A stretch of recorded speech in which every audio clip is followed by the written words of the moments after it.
कृष्ण मिल गए, इसको आप किस भाव से देखोगे कि मेरे संग कृष्ण बैठते होंगे, मेरे संग कृष्ण खाते होंगे, मेरे संग कृष्ण सोते होंगे, मेरे संग कृष्ण डोलते होंगे, इसको आप समझोगे कि इनको कृष्ण मिल गए? नहीं। सब लोग बिल्कुल सावधानी से सुनिएगा। कृष्ण प्राप्ति के लक्षण क्या हैं? सबसे पहला, आपका हृदय प्रेम से अथाह भर गया हो।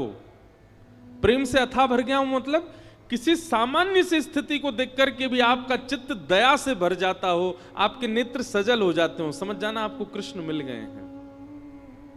दूसरा लक्षण, सुनो, अब ताली नहीं बजाओ, सुनो बस। हमें पता है आप सुन रहे हो। कई बार ताली के चक्कर में क्या होता है, 4 लोगों ने सुनी, उनने बजाई, 40,000 उसी के चक्कर में बजा देते हैं। कुछ अच्छा ही बोला होगा तभी तो सब बजा रहे हैं। ताली मत बजा, आप बस कथा सुनो। और हमको ताली की बहुत इच्छा नहीं है, बस जब कीर्तन किया करें तब बजाया करो आप। सबसे पहला लक्षण कि आपको कृष्ण प्राप्त हो गए हों तो आपके चित्त में अथाह दया हो जाएगी।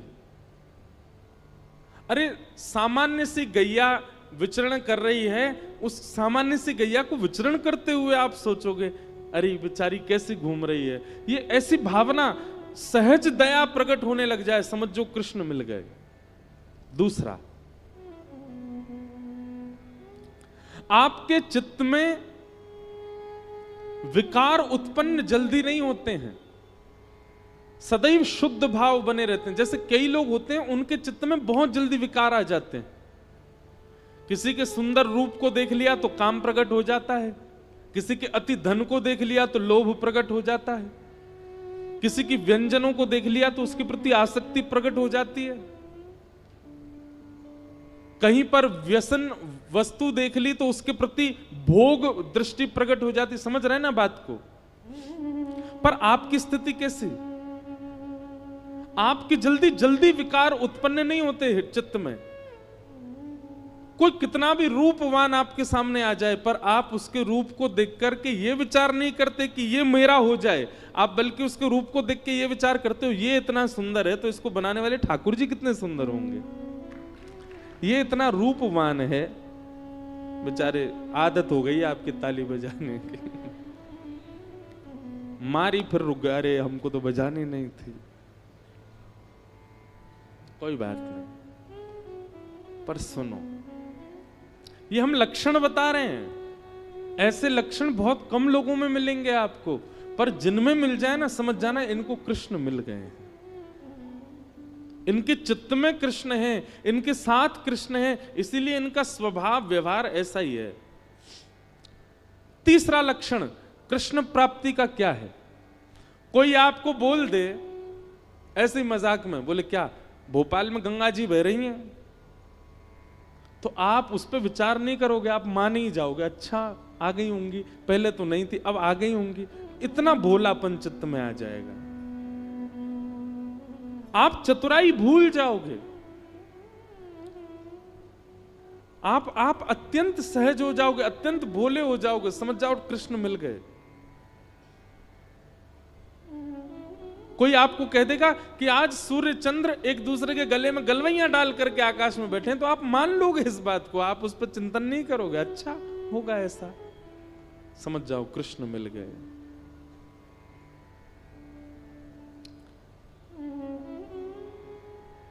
चौथी बात, कृष्ण प्राप्त होंगे तो आपके अंदर स्थिति कैसी हो जाएगी? व्रत करना, नियम करना, जल्दी उठना, कथा सुनना, कीर्तन करना, साधन करना, इनको आप नियम की तरह नहीं करोगे, इनको आप सौभाग्य की तरह करोगे। ये मेरा सौभाग्य है। कोई आपसे रात्रि 11 बजे बोले कि कल सुबह 3 बजे उठना है, तो आप आना काने, अरे राम राम नींद पूरे नहीं होने दे रहे हैं मेरी, क्या करें, ये 3 बजे उठना है, तो आप उसके लिए इतने सौभाग्यशाली मानोगे अपना, अरे 3 बजे उठना है, ठीक है सुबह तो 3 बजे उठेंगे हम। कल आपको व्रत करना है, पूरे दिन कुछ खाना नहीं है, तो आप इससे विचलित नहीं होगे, आप और आनंदित हो जाओगे, अच्छा मुझे व्रत करना है। जैसे कई लोग एकादशी का नियम ले लेते हैं कि हमको एकादशी करनी है, तो जैसे एकादशी आने वाली वो 10वीं को इतना खा लेते हैं कि कल तो भूखा रहना है हमको।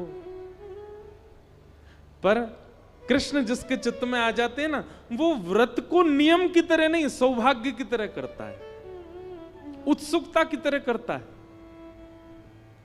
जैसे बालक को कह दो कल हम तुझे मेला ले जाएंगे, तो रात भर सोता नहीं बालक, उसको इतनी एक्साइटमेंट रहती है, इतना पसंद रहता है, कल मेला में जाऊंगा।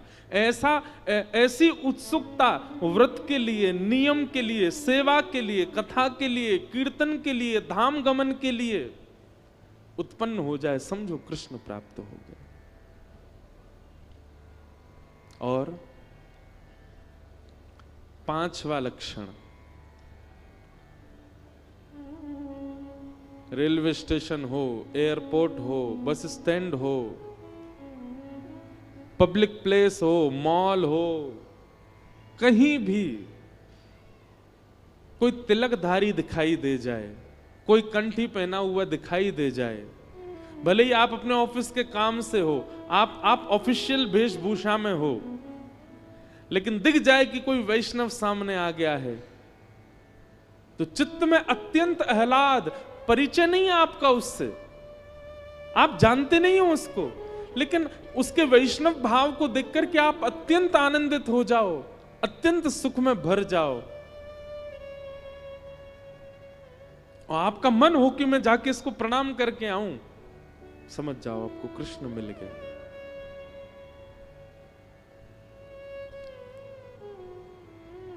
यह कुछ लक्षण हैं कृष्ण प्राप्ति के। कृष्ण मिल जाने का मतलब कृष्ण संग रहेंगे नहीं। मीराबाई अकेली विचरण करती थी, पर उनके हर पद में यही है, मेरे तो गिरधर गोपाल, मीरा के प्रभु गिरधर नागर। मतलब प्रत्यक्षता में दिखते नहीं है, पर उनके स्वभाव और उनके अनुभव और उनकी क्रिया से पता चलता है कि मीराबाई के साथ कृष्ण हरदम है। ऐसे ही हमारा स्वभाव, हमारे लक्षण, हमारे गुण, हमारी चाल चलन क्रिया बताती है कि हमारे साथ कृष्ण है कि नहीं।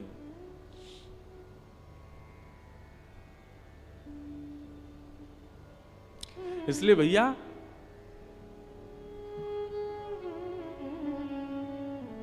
कृष्ण प्राप्ति का मतलब प्रत्यक्ष श्री कृष्ण संग रहे नहीं, आपके स्वभाव में, आपके गुण में, आपके व्यवहार में, आपके विचारधारा में परिवर्तन इस प्रकार का हो जो हमने बताया, समझो कृष्ण प्राप्त हो गए।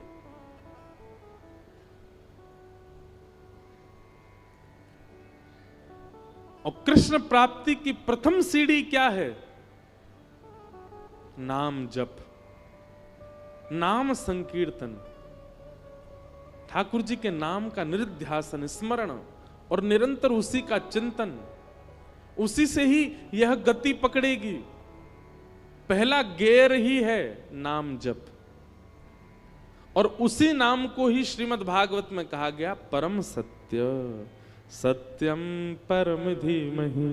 हम ऐसे परम सत्य भगवान श्री कृष्ण के नाम को प्रणाम करते हैं, नमन करते हैं, वंदन करते हैं।